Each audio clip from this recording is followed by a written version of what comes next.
Welcome guys, welcome to Debari. So আজকে হচ্ছে আমাদের জলের ট্যাঙ্কটা আনার কথা ছিল, কিন্তু রবিবার আনা হবে। তার কারণ হচ্ছে দাদা পাইপের কাজটা করবে, আপাতত বেশি করা হবে না, শুধু ট্যাঙ্ক থেকে যেটা পাইপ বের হয় ওটাই করা হবে, আর ইট দিয়ে মন্দির ওখানে বসানো হবে। বাবা কি বলেছিল, ইট সকালবেলা দিয়ে গেছে, আর ওই দাদা ঘুরতে গেছে, রবিবার আসবে। তো আমরা ঠিকলাম যে ওই দাদা চেনা পরিচিত, মিটারের পাম্পের মিটারটা দাদা বসেছে, সবকিছু দাদার থ্রুতে আমরা করেছি। তো দাদাকে দিয়ে করাবো, দাদা প্লাম্বিং এর কাজটাও করে আর কি। সো আপাতত রবিবারই করা হবে। এই যে এখানে সব ইটগুলো রেখেছে, হয়ে যাবে তো? হ্যাঁ, এই জায়গাটা রাখবো, ঠিক আছে। না হলে আর কিছু আনা যাবে। মা এখানে বসেছে রুটির গোল্লা করতে, রুটিগুলো এবার বেড়ে দেবো। রুটি কি দিয়ে খাওয়া হবে? বাবা তোমার কি অবস্থা গো, কি বাজে গরম দিচ্ছে বলো তো। বৃষ্টি হচ্ছে টুকটাক,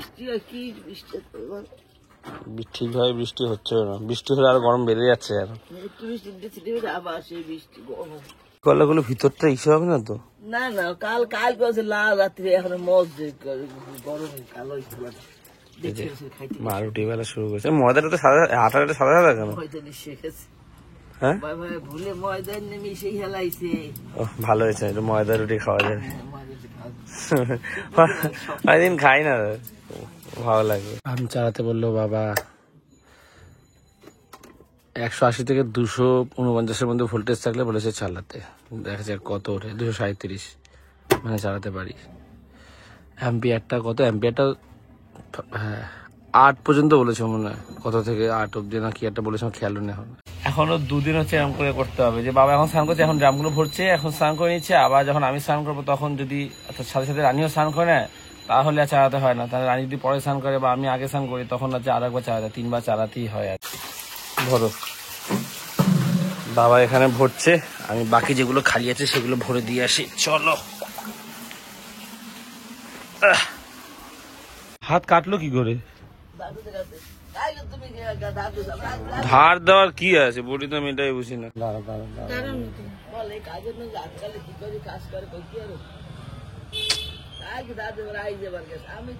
বডি ধার দেওয়া তো দরকার নেই।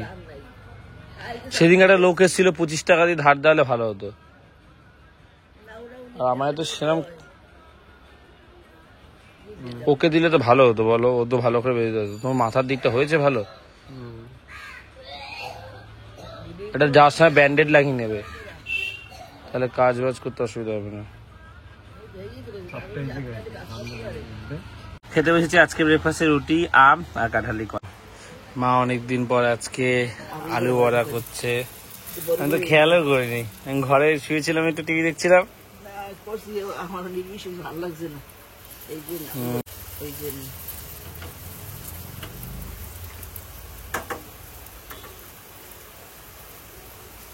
কিছু বলবো দিয়েছি।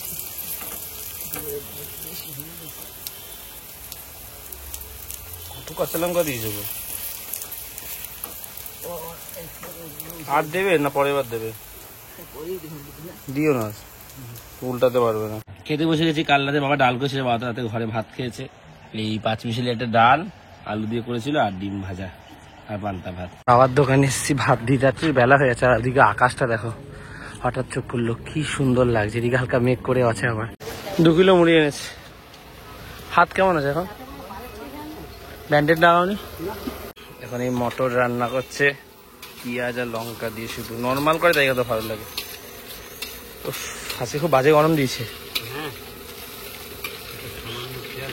বাবা গোল গলা গেঞ্জিগুলো পরে না নাকি? গলায় ওখানে সুর লাগে। গোল গলা গেঞ্জি আমার একটা ছিল, সেটা দিয়েছি ভালো একটা, আর একটা ছিল আগে, দুটোই আমার ছিল। এই মোটাগুলো পরে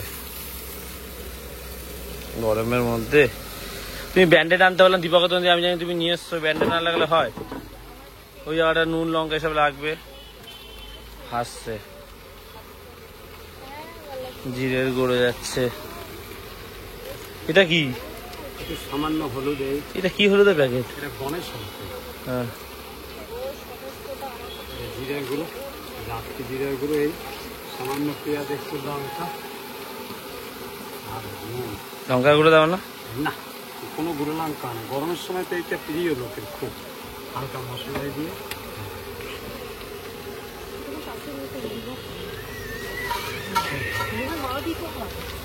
বাজে গরম দিয়েছে।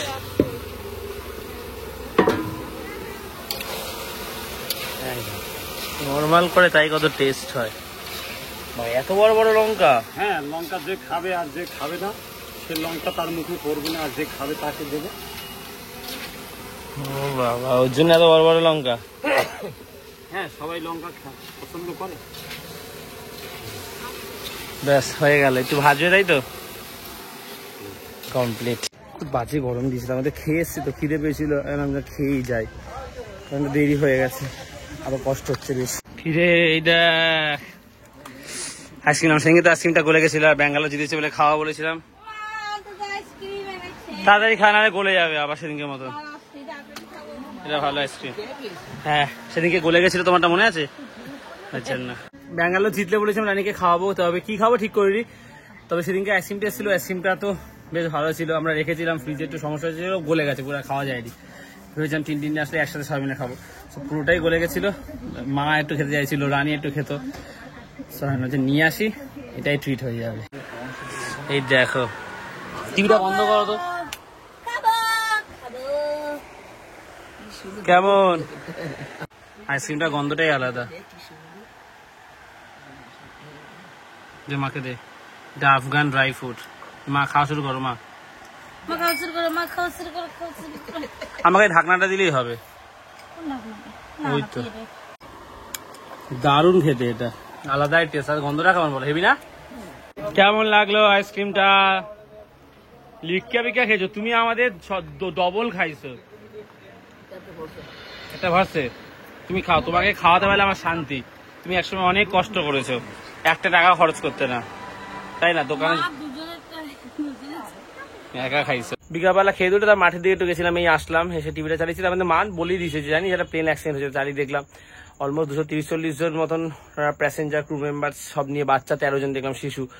সো খুবই একটা দুর্ঘটনা, যেটা দেখে খুব খারাপ লাগলো আর কি। মানে এত কষ্ট লাগছিল যে কিছু মানুষ যারা কত স্বপ্ন নিয়ে বাইরে যাচ্ছে, কেউ কাজে যাচ্ছে, নতুন জীবন শুরু করবে, কেউ জীবনে অনেকগুলো বছর পার করে ফেলেছে, কেউ তো একদম ছোট ছোট বাচ্চা রয়েছে। একটা রেসিডেন্সিয়াল, মানে আমি দেখেছি কিন্তু আবার ভুলে যাচ্ছি, একটা সম্ভবত হসপিটাল বা কোনো একটা জায়গায় কিন্তু ক্র্যাশটা হয়েছে। আমি এখনো খবরটা দেখছি, ডিটেলসে দেখছি, মানে একটা বিশাল বড় দুর্ঘটনা ঘটেছে। আমি খুবই কষ্ট হচ্ছে, খারাপ লাগছে। আমি মানে এসব এমন একটা ঘটনা তো, সমবেদনা জানিও, মানে সব ভাষা নেই আর কি, মানে কি জানাবো, মানে এত বড় লস প্রত্যেকটা ফ্যামিলির আর কি।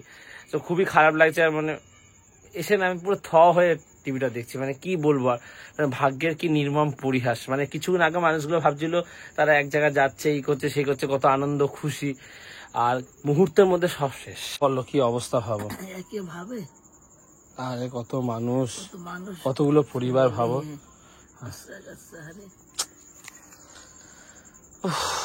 যাই হোক, ব্লগটা এখানে শেষ করছি, আর এই ব্লগটা কন্টিনিউ করছি না, মনটা খারাপ লাগছে খবরটা দেখে। সো ব্লগটা শেষ করছি, আজকে এতটাই থাক, আবার পরের ব্লগে কথা হচ্ছে। চলো টাটা।